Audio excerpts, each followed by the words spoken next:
Oi gente, aqui é a Jade do Estante Sorrisos e hoje eu tô aqui pra falar de clássicos. Clássicos geralmente são aqueles livros que são famosos, a gente tem uma ideia mais ou menos do que eles se tratam, mas muitas vezes quando a gente vai ver a história original, vai se deparar com o texto integral, a gente vê que não era bem aquilo que a gente estava pensando. E hoje eu vou falar de 3 clássicos que eu li, que eu tinha uma ideia e que eles acabaram me surpreendendo bastante. Se vocês tiverem interesse em comprar esses livros, eu vou deixar os links da Amazon para esses livros aqui embaixo.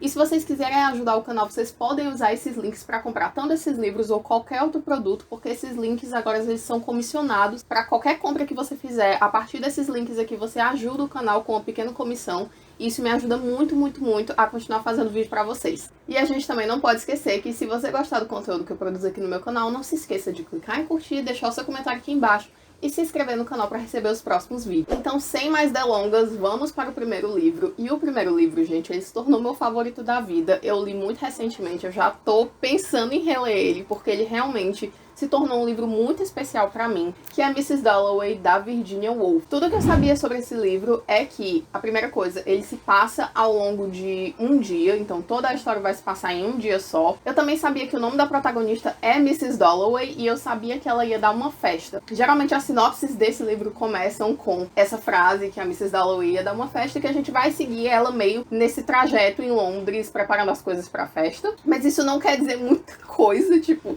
é só uma parte muito pequena realmente do livro. E a outra coisa que eu sabia é que esse livro ele é narrado com uma narrativa não convencional. Eu não sabia que tipo de narrativa não convencional era essa, mas eu sabia que ela ia ser um pouco diferente. Agora tiveram muitas coisas que eu realmente não fazia ideia, coisas que eu só fui descobrindo quando eu fui fazer a leitura. A primeira coisa é que a gente tem mais de um protagonista aqui. Como o nome é Mrs. Dalloway, você pensa que ela vai ser a única protagonista, e de fato ela é a protagonista principal, digamos assim, mas a gente também tem outro protagonista, que é o Septimus, que ele é um personagem muito interessante. Eu acho que talvez ele tenha sido o meu personagem favorito aqui no livro, e a história dele é muito interessante, tá muito ligada com a história da Mrs. Dalloway, mesmo de uma forma um pouco não convencional. Uma coisa que se liga com a história do Septimus, e isso aqui também não é spoiler, é uma das coisas que compõe o personagem dele, que está na sinopse, é o fato de que o Septimus, ele participou da Primeira Guerra Mundial, porque esse livro se passa pouco tempo depois da Primeira Guerra, e ele está completamente traumatizado por conta dessas experiências de guerra, e ele está tendo alucinações, ele está tendo sérios problemas psicológicos em decorrência dos traumas da guerra. Então eu achei muito interessante a gente ver o cenário que estava montado ali, realmente o cenário de uma sociedade traumatizada por um momento histórico tão grande, e dessa necessidade das pessoas de que elas precisavam continuar a vida, que elas precisavam seguir em frente, mas muitas delas não conseguiam. Então eu achei isso aqui extremamente interessante, foi muito bom ver também as diferentes perspectivas que a gente tem, porque a gente vai ter muitos personagens aqui, a perspectiva de muitos personagens. Uma coisa que eu achei muito legal é que aqui a estrutura do livro, meio que a passagem do tempo, ela vai ser marcada pelas badaladas do Big Ben, porque o Big Ben é um grande símbolo de Londres, é um grande símbolo da Inglaterra, a gente sabe disso, um símbolo cultural muito grande, e a gente vai ter essas badaladas do relógio meio que para fazer com que a gente volte para a realidade e veja que o tempo está passando. Como eu disse, a narrativa não é convencional, a narrativa vai ser em um fluxo de consciência de vários personagens. É muito fácil a gente se perder no que está acontecendo ali, por a gente estar na cabeça de vários personagens e não, muitas vezes não em acontecimentos realmente concretos. O Big Ben, ele tá ali para meio que marcar a passagem do tempo e para fazer com que o protagonista, o personagem e o leitor voltem para a realidade. O segundo livro que eu vou falar, eu já falei aqui no canal. Se você ainda não assistiu meu vídeo de leituras de, acho que foi março e abril, vou deixar linkado nos cards aqui em cima para você ir conferir. Mas é Jane Eyre, da Charlotte Brontë. Esse livro tava na minha estante fazia muito tempo. E ele é um livro extremamente famoso, então acaba que a gente forma umas ideias ali sobre o que ele vai ser. Mas esse aqui, eu acho que talvez fosse o livro que eu soubesse menos coisas quando eu fui começar a ler. Eu sabia que o livro ele ia ser focado numa protagonista chamada Jane Eyre, que é o nome do livro. Eu também sabia que ia se passar mais ou menos ali na época vitoriana, na Inglaterra vitoriana. E eu sabia que ia ter um romance com um cara chamado Rochester. E eram literalmente essas as únicas coisas que eu sabia sobre a história. E eu me surpreendi muito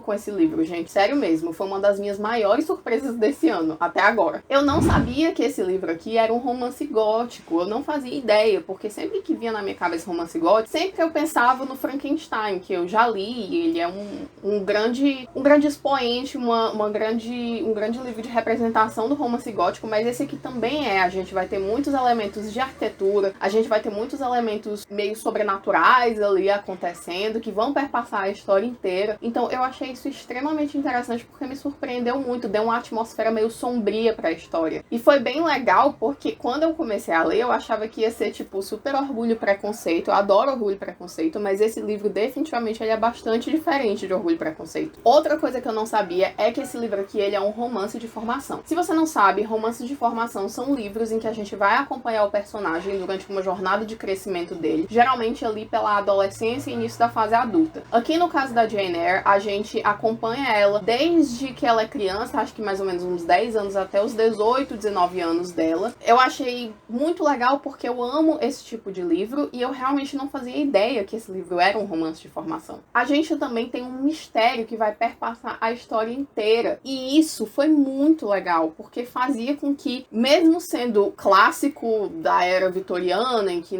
não necessariamente tinham, tipo, vários acontecimentos mirabolantes acontecendo ali o tempo todo, sempre tinha alguma coisa que era mais esquisita ligado a esse mistério, faziam com que eu quisesse virar as páginas o tempo inteiro para poder saber o que ia acontecer e para saber qual que era a resolução dessa história. A gente também vai ter muitos elementos religiosos aqui, o que eu acho que faz sentido pelo fato de se passar na Inglaterra vitoriana, mas eu fiquei surpresa mesmo assim, porque os elementos religiosos eles têm uma grande influência aqui. A gente tem personagens que fazem parte desse círculo religioso, a gente vai ter uma grande influência da religião na tomada de decisões da Jane, então eu achei extremamente interessante isso. Eu realmente não fazia ideia de que ia ser tão marcante assim como foi. E a última coisa que eu não sabia que eu me surpreendi é que o Sr. Rochester é um herói byroniano. Heróis byronianos, eles são um arquétipo da literatura que provavelmente você já viu em outras mídias, mas ele é baseado nos personagens do Lord Byron. Mas assim, pra mim, quando eu penso em herói byroniano, eu só lembro do Zuko do Avatar, em que ele vai ter um passado misterioso e que aí ele não trata necessariamente as pessoas bem, mas depois a gente vai começando a entender o personagem, tem todo o desenvolvimento. E eu achei muito interessante ter esse herói byroniano como um interesse amoroso e principalmente todo o arco que a história dele, da Jane, vai se desenvolver, como ela vai se resolver, sabe? Então eu não fazia ideia de que esse era o tipo de personagem que o Sr. Rochester era. E o último livro que eu vou falar é A Praça do Diamante, da Mercê Rodoreda. Eu acho que é assim que se fala o nome dela, eu não tenho certeza. Esse livro aqui, eu tenho a impressão que eu já fiz uma resenha dele, então se eu tiver feito eu vou deixar linkado nos cards aqui em cima também. Eu sabia que esse livro aqui era um livro muito importante para a literatura catalã, porque essa autora, ela é provavelmente a autora mais importante da Catalunha. Eu também sabia que ia ter um romance ali, porque está na sinopse, e eu também sabia que esse livro ia se passar durante a Guerra Civil Espanhola. Uma das coisas que me surpreendeu é com a divisão desse livro, porque quando eu coloquei meio que na minha cabeça que esse era um livro sobre a Guerra Civil, você pensa realmente em elementos de guerra, sabe? Então eu pensei que o livro já ia começar meio que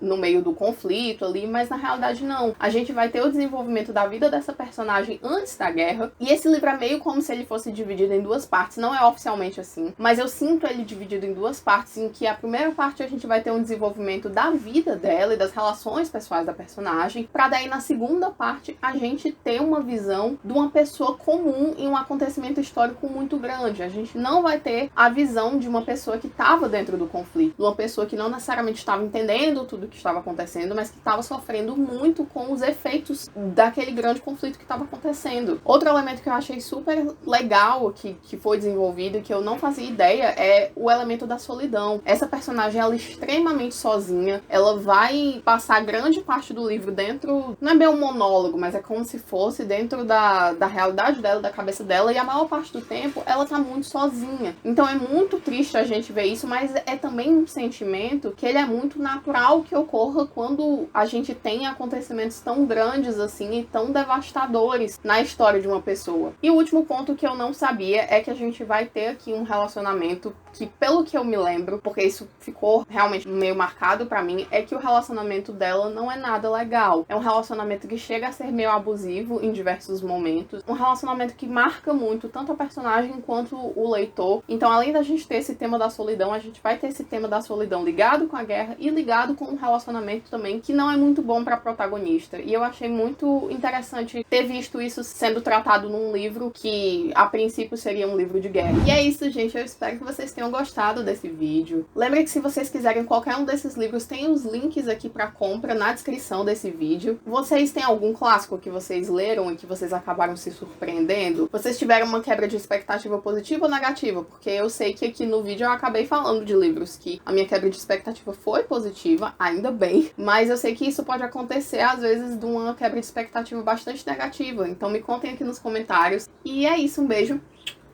Até o próximo vídeo. Tchau!